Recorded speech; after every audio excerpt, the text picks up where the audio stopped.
तो उनसे क्यों नहीं पूछे आप? उनसे पूछना चाहिए ना आपको। उसी के जवाब में ये भोज नहीं दिया जा रहा है। किसके जवाब में? मांझी जी का जो ब्राह्मण दलित तो महाभोज था, किसको उन्होंने भोज दिया? ब्राह्मणों को।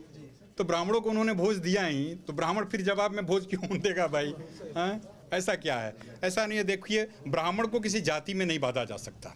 हम एक संस्कृति हैं, हम संस्कार हैं, हम ही भारत हैं, ध्यान रखिएगा। हमने ही, लोगों ने इसको एक बांध दिया है एक तंत्र में। यदि ब्राह्मणों को आप कहेंगे कि ब्राह्मण ये पक्षपाती, अभी हमने निवेदन भी किया था, तो रामायण के नायक क्षत्रिय और खलनायक ब्राह्मण नहीं होते। तो मैं निवेदन करूंगा आप लोगों से, आप लोगों के माध्यम से, कि हमने समाज को एक सूत्र में पिरोया। ब्राह्मण का अर्थ है, ब्राह्मण का कार्य है कि वह शूद्र से लेकर के ब्राह्मण तक, या सर्वे भवन्तु सुखिनः वसुधैव कुटुम्बकम, उसमें तो हिंदू मुस्लिम सब आ जाते हैं भाई। तो आप तो केवल शूद्र और ब्राह्मण की बात करते हैं। तो पूरे वसुंधरा में जितने लोग हैं वो सारे हमारे कुटुंबी हैं। ये सिद्धांत है ब्राह्मण सिद्धांत। लोग नहीं करते थे, ये सब होता था ना, विवाह शादी हम लोग वर्जित कर देते थे उस व्यक्ति के यहाँ। तो यह हमारा अपना या जातिगत बहिष्कार की परंपराएं होनी चाहिए, ये जीवंत होनी चाहिए। अगर कोई ब्राह्मण, जैसे महाराज श्री ने कहा कि कल पिकनिक के अवसर पर कोई ब्राह्मण मांसाहार कर रहा था, हमारा कर्तव्य बनता है कि उसको ट्रेस करे, उसको छांटे। उस गांव के ब्राह्मण यदि उसको छांट दे, उससे बात नहीं करे, उससे स्पर्श दोष नहीं ले, तो फिर वह, उसको लगेगा, उसको एक भय का वातावरण बनेगा। और यह मनु की दंड संहिता है, ऐसा होना चाहिए, यह व्यवस्था बननी चाहिए। लेकिन ध्यान रखें, इसको बनाने के अधिकारी हम हैं, मतलब उसको दंडित करने के अधिकारी हम हैं, उसको गाली देने के अधिकारी भी हम हैं, अन्य कोई नहीं।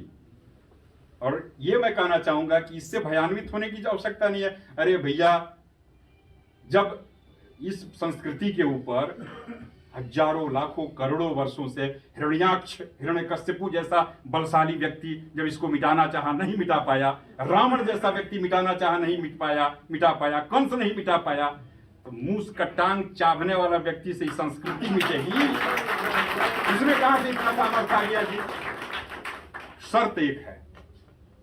अभी श्रीकांत प्रत्युष जी ने एक बहुत बड़ी बात की, और आपने, हमारे श्रद्धेय श्री विश्लेष तिवारी जी ने। अब हम कहाँ फिसलते हैं? हमारे फिसलने के कई कारण हैं, लेकिन हम फिसलते वहां हैं। जैसे यही हम लोग इतने लोग बैठे हैं, ये चिंतन शिविर है, वार्ता होगी। अब यहां से कोई व्यक्ति निकलेगा तो कहेगा कि अच्छा, ये करावे वाला की है, वो काहे करौलक हो,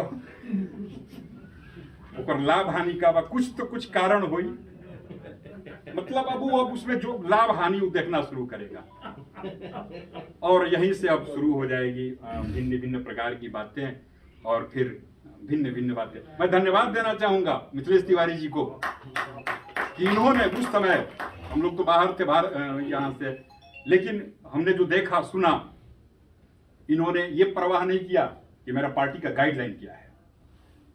धन्यवाद मैं इसलिए देना चाहूंगा कि इन्होंने ये परवाह नहीं किया कि पार्टी कल मुझे उस एक ब्राह्मण की तरह मुझे भी कहीं निष्कासित न कर दे। इसका परवाह इन्होंने नहीं किया। इन्होंने आपके लिए, हमारे लिए, ये लड़ाई इनको क्या है? ये तो ऐसे भी कुछ बोलते, इनको बुलाया जाता, चुप करा दिया जाता, बात खत्म हो जाती। लेकिन इन्होंने जो एक खाका तैयार किया है समाज के लिए, ये एक संघर्ष। और देखो, वो तो माओ से तुंग ने कहा ही कि आजादी फोकट में नहीं मिलती, उसके लिए आपको संघर्ष करना।